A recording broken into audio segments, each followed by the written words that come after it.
Good evening. চলে এসেছি আজ একটা নতুন ভিডিও নিয়ে। আজ আমরা বানাবো ধাবা স্টাইলে চিকেন ভর্তা। তো চলুন দেখি আমরা কিভাবে তৈরি করি। ভর্তা বানানোর জন্য সবার প্রথমে আমরা চিকেনটাকে সেদ্ধ করে নেব। তার কারণ আমি কড়াই চাপিয়ে নিয়েছি সামান্য পরিমাণে জল। তো এবার আমি চিকেনগুলো দিয়ে দিচ্ছি চিকেনটাকে সেদ্ধ করার জন্য। তো চিকেনটাকে আমরা এখন 4-5 মিনিট মতো গরম জলে সেদ্ধ করতে দেব। আর চিকেনটা আমি আগে থাকতে ধুয়ে রেখেছিলাম, কারণ আমাকে এই জলটা ইউজ করতে হবে তার কারণে। তো গ্যাসের ফ্লেমটা আমি হাই দিয়ে এলাম। তো আমি এখন এটা 5 মিনিট ধরে সেদ্ধ করিয়ে নেব। দেখুন, খুব বেশিক্ষণ কিন্তু সেদ্ধ করার কোনো দরকার নেই। ম্যাক্সিমাম 4 থেকে 5 মিনিট সেদ্ধ করে নেব এই চিকেনটাকে। চিকেনটা আমার সেদ্ধ হয়ে গেছে।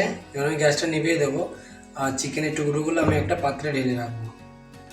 আর চিকেনের যে স্টকটা আছে এটা আমি ফেলবো না, এটা আমি এই রান্নাতে ব্যবহার করব। তো চিকেনটাকে আমি ঠান্ডা করে নিয়েছি আর আমি এইভাবে হাতে করে ছোট ছোট করে টুকরো করে নেব। আর আজকের আমাদের এই রান্নাটা খুব অল্প সময়ে হয়ে যাবে আর অল্প উপকরণেই হয়ে যাবে। আপনারা যেরকম বাড়িতে আলু ভর্তা খান সেরকমভাবে এরকম চিকেন ভর্তা করে দেখবেন, খুব ভালো লাগবে খেতে। দেখুন আমি চিকেনটাকে এভাবে টুকরো মতো করে নিয়েছি। আমি এবার কড়াইটা চাপিয়ে নিয়েছি। এবার এই কড়াইটা আমার গরম হয়ে গেছে। আমি এর মধ্যে 3 চামচ মতো সর্ষের তেল দিয়ে দেবো। আমি এখানে সর্ষের তেল ব্যবহার করছি, আপনারা চাইলে সাদা তেল ইউজ করতে পারেন, রিফাইন অয়েল। আমার তেলটা গরম হয়ে গেছে এখানে। এবার আমি একটা বড় সাইজের পেঁয়াজ আমি বেটে রেখেছি এখানে।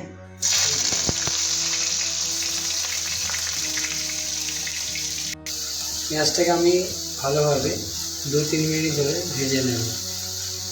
দেখুন আমার পেঁয়াজটা ভাজা হয়ে গেছে, ভালো করে কষিয়ে নিয়েছি আমি। এবার এর মধ্যে আমি 1.5 চা চামচ রসুন বাটা আর 1.5 চা চামচ আদা বাটা দিয়ে দিচ্ছি।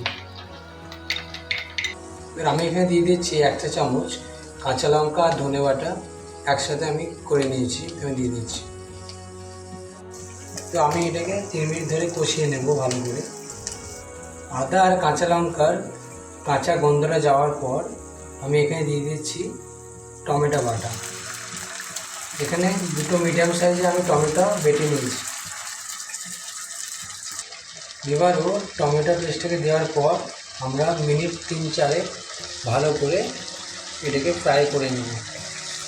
এই চিকেন ভর্তাটা যত লো ফ্লেমে কষিয়ে কষিয়ে করবেন তত এর টেস্টটা বেশি ভালো হবে। আমি এখানে 2 চামচ লাল লঙ্কার গুঁড়ো দিয়ে দেব, সামান্য হলুদ গুঁড়ো দিয়ে দিয়েছি, আর 2 চা চামচ ধনে গুঁড়ো আর 1 চা চামচ রোস্টেড জিরে গুঁড়ো দিয়ে দেব, আর সামান্য পরিমাণে লবণ দিয়ে দেব। এবার আমি আরও মিনিট 2-3 কষিয়ে নেব। আর এর সাথে আমি দিচ্ছি 1/2 চা চামচ গরম মশলা গুঁড়ো। দেখুন আমাদের মশলা থেকে হালকা তেল ছাড়তে লেগে গেছে। এবার আমরা যে স্টেজের চিকেনটা রেখেছি ওটা আমি দিয়ে দেবো।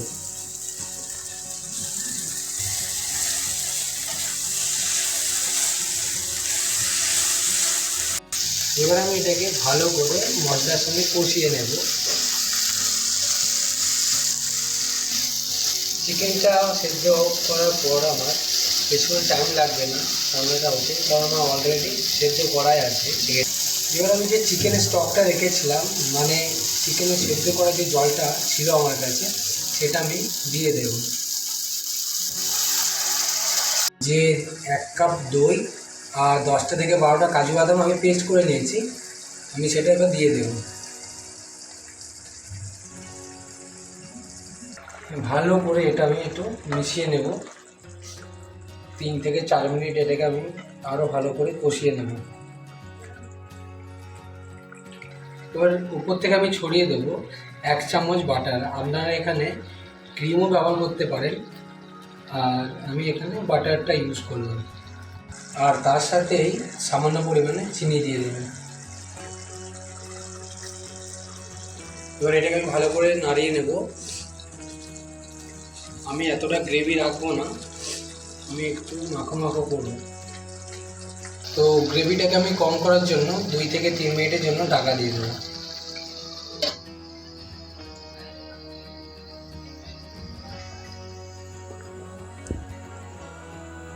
চলুন এবার ঢাকনাটা খুলে নেব, দেখি হয়ে গেছে।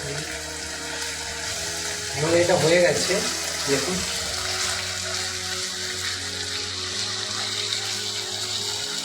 এবার তো চলুন এবার এটা আমরা একটা পাত্রের মধ্যে নামিয়ে নিই। এটা আমাদের রেডি হয়ে গেছে, দেখুন কত সুন্দর লাগছে। এটা আপনারা চাইলে রুটি বা পরোটার সঙ্গে খেতে পারেন। তো ভিডিওটা আমরা আজ এখানেই শেষ করছি। ভিডিওটি যদি ভালো লাগে অবশ্যই একটা লাইক, সাবস্ক্রাইব অ্যান্ড ফলো করে দেবেন আর আমাদের পাশে থাকবেন। আবার দেখা হবে পরের ভিডিওতে। Tata, bye bye.